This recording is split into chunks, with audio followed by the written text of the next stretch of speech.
The Galactic Council's emergency beacon flashed red across 1,000 worlds. The Hive, a mindless swarm of space-dwelling creatures, had broken through the outer defenses of the Centauri system. Billions of peaceful Centauri civilians faced certain death. Every spacefaring race received the distress call, but one by one, they all declined to help. The Ardani, with their advanced energy weapons, claimed the journey was too far. The Makar, masters of defensive shields, stated it wasn't their problem. The Volks, experts in fleet tactics, calculated the odds and decided they were too poor to risk intervention. Then the humans got the message. Earth's United Defense Force didn't hesitate. Within hours, 50 battleships jumped into hyperspace, carrying 10,000 human soldiers. The other races watched in confusion. Humans were considered the newest, most primitive species in the galaxy. Their ships were slower, their weapons less advanced, and their shields weaker. The Galactic Council had only accepted them recently, and many members still called them killers because of humanity's violent history. Admiral Sarah Chen stood on the bridge of the UDF flagship, Thunderchild, reviewing the tactical displays.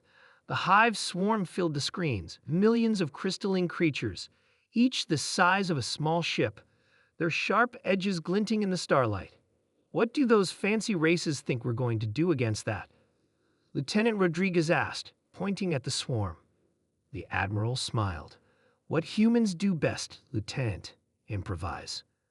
The human fleet dropped out of hyperspace on the far side of the Centauri system's asteroid belt. While other races saw the belt as a navigation hazard, Admiral Chen saw opportunity. She ordered mining lasers attached to the front of every ship, equipment no military vessel would normally carry. Begin Operation Rockslide, she commanded. The human ships fired their mining lasers at carefully selected asteroids, cutting them into massive chunks. Then, using precise gravitational calculations, they created a chain reaction. Thousands of asteroid fragments began moving, slowly at first, then faster as they caught the system's star's gravitational pull. The Hive didn't see the danger until it was too late. They had evolved to dodge energy weapons and penetrate shields, but they had never faced simple rock and ice moving at incredible speeds. The asteroid fragments tore through their formation, shattering hundreds of thousands of crystal bodies. But the humans weren't done.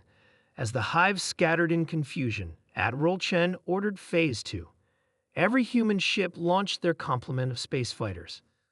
Instead of attacking directly, the fighters used magnetic grapples, basic construction equipment, to grab the largest asteroid fragments and steer them like massive bullets.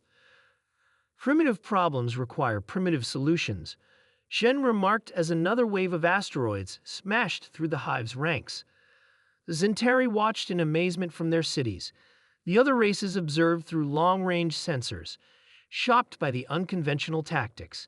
Humans were using mining tools and construction equipment as weapons, turning the very space around them into an advantage. The Hive, for the first time in recorded history, began to retreat. Their perfectly ordered swarm broke apart as more asteroids crashed through their formations. They had never encountered an enemy that turned the environment itself into a weapon.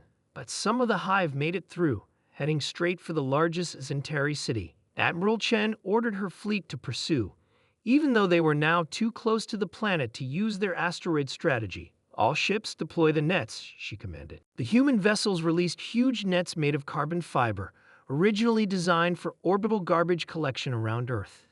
The nets tangled the crystalline Hive creatures, their sharp edges useless against the flexible material. Human fighters zipped between the trapped aliens, using basic plasma cutters to slice them apart. Within hours, it was over. The Hive retreated from the system, their numbers decimated by rocks, nets, and repurposed industrial tools. The Centauri cities were safe, protected by the very species many had dismissed as too primitive to matter. In the aftermath, the Galactic Council held an emergency session. The Ardani representatives spoke first. We must reconsider our view of the humans. While we saw their industrial technology as primitive, they saw it as versatile. While we waited for perfect tactical conditions, they adapted to the situation. While we feared failure, they feared only inaction. Admiral Chen addressed the council with characteristic human directness. We didn't come because we thought we could win. We came because someone needed help. That's what humans do. Yes, our history is violent. Yes, we've fought countless wars among ourselves.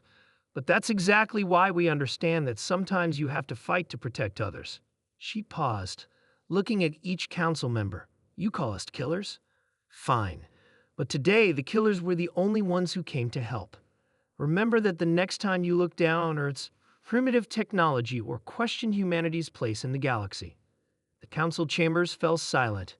From that day forward, no one questioned why humans were allowed into the galactic community. They had proved something extraordinary. Sometimes the most primitive solution is the most brilliant one, and those you dismiss as violent may be the first to risk everything to save others. When the emergency beacon flashed red again 3 months later, the Galactic Council didn't hesitate. They called Earth first.